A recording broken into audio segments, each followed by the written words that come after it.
show you some interesting fact. Mungkin ini kedengarannya ada, tapi kita tahu nggak sih seberapa penting jaringan di dalam IoT itu? Kita tahu kan? Yuk kita bahas. Di sini dijelaskan kalau misalkan secara garis besar itu ada 4 keuntungan jaringan dalam Internet of Things. Yang pertama itu konektivitas luas dan juga global. Kok bisa? Ya pertama karena jaringan WiFi, terus ada Bluetooth juga, terus juga udah ada jaringan 4G atau 5G, dan sekarang itu bahkan di Cina udah sampai 10G. Itu kayak main blowing sekali bukan? Terus perangkat IoT itu jadi bisa terhubung di mana saja karena ya itu udah ada jaringannya. Kayak misalkan contohnya itu sistem pelacakan. Oh, yang lebih mendunia itu mungkin kayak sistem pelacakan kontainer dalam industri logistik gitu ya. Terus yang kedua itu ada penggunaan energi yang efisien. Banyak perangkat IoT yang cuma pakai baterai kecil. Nah, kalau misalkan jaringan yang tepat itu bisa menghemat daya. Misalkan kayak jaringan listrik pintar.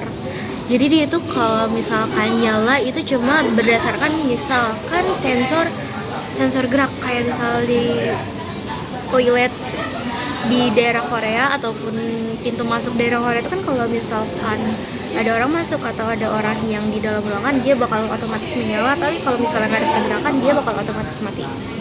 Efisien. And the third, ada skalabilitas untuk jaringan besar. Artinya jaringan IoT itu bisa diperluas lagi dengan mudah tanpa harus merusak kinerja yang udah ada. Kenapa bisa? Ya karena kayak misalkan dari smart home biasa bisa diperluas lagi jadi smart city. Itu sebuah kemajuan yang sangat besar bukan? Terus yang terakhir itu ada kinerja yang andal dan juga cepat. Jaringan IoT itu harus minim jeda. Kenapa? Karena kamu bayangin aja kalau misalkan ada mobil yang otomatis tapi telat respon lingkungan di sekitar, gimana jadinya? Jadi yang keempat itu adalah kinerja yang andal dan juga cepat. Tapi perjalanan untuk jaringan teknologi itu nggak berhenti di situ aja. Kedepannya mungkin teknologi jaringan IoT ini punya tantangan yang baru dan juga lebih cepat. Misalkan kayak satu itu ada integritas jaringan yang lebih super cepat, mungkin bisa 10G itu udah bukan cuma di Cina doang.